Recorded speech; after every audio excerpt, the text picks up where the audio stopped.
And it's been another week. For a couple weeks now, we have been talking about horror and our horror short. Today we're here to talk about Pops and what I've been doing on it, editing it. Before I do that, we made it into the top 10 on the Studio 360 Horror Shorts competition. You guys, the first link in the doobs will take you to the Studio 360's top 10 list.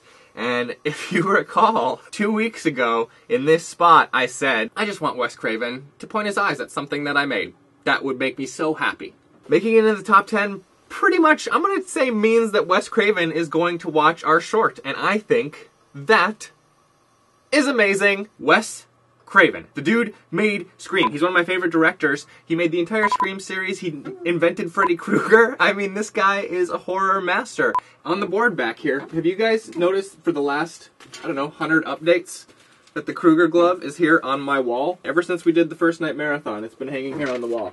I am just a really big fan. And he is going to be watching something that me, Ryan, Carlin, Eliza, and Sean made. He's going to watch it.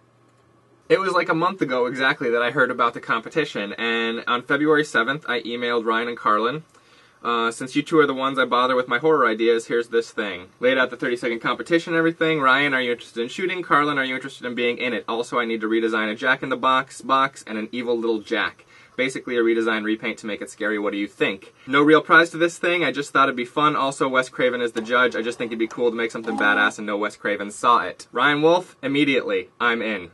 Carlin Janice, hell yeah, you had me at Evil Little Jack, and then again at Wes Craven. Earlier is better, I might be out of town, blah, blah, blah, blah, blah. 1 month later, there we are on the top 10 list. And it is awesome. And thank you guys all for watching it and checking it out, and all your comments and everything have been great. So, the Platoon of Power Squadron. What a majority of you guys actually come to this channel for. I know there are a few updates viewers only in there. You just watch the updates, you don't watch our show. I think that's awesome. But strange. Today I want to talk to you about something I discovered in the editing room. I knew it because I shot-listed it and scheduled it months ago, back when we shot these scenes in October. But I'm finally in this block of warehouse shooting that we did for Damon's team. This time, more than any other episode. Episode 8 has been more difficult than the others. One way in which it has been, other than the cold and the snow and all that, is people's schedules. We've got a lot of actors now, right? And they all have lives, and they all are in shows. People are off doing stuff, they're blowing up, doing all this stuff, and it makes it harder to schedule. Back in October, we shot 18 pages in 2.5 days in the warehouse. Some of it is very visual heavy stuff. Camera moves and fight sequences, stuff like that, takes a lot longer to shoot than dialogue. Some scenes, just people's coverage within those scenes, were shot over the course of 3 days within the same scene because of people's schedules. For example, there's a couple shots right here, and they're all within the same minute of the episode. There's this shot, and then there's this shot, the wide shot, the establishing master. As I said, I shot list like crazy. All these pages are broken down into all these shots. A lot of the time I don't even shoot full takes of like somebody's dialogue. I just shoot the couple of lines that I know I'm using for this particular angle. And that's what we did. That's how we got through 18 pages in 2.5 days. These 3 shots, boom, boom, boom, were shot over 3 different days. Check out the outfits.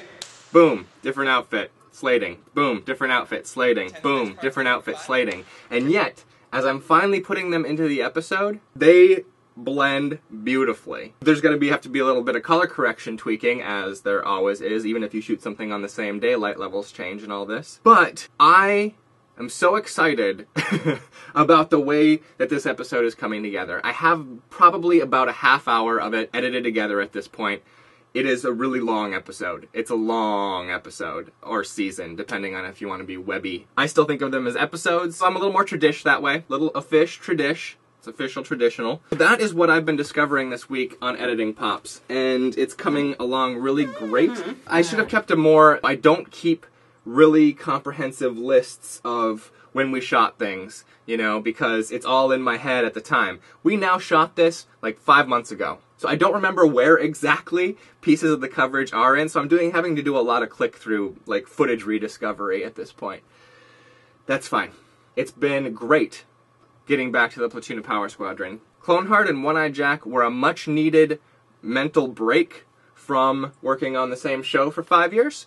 But it's really nice to get back in here and see how episode 8 is really coming together, and it is coming together great. So that's the update for this week. Go to Studio 360's competition page and check out the other entries on there. There's some really awesome stuff. You guys, awesome. Pops logo, check out those entries. See you next time. Peace.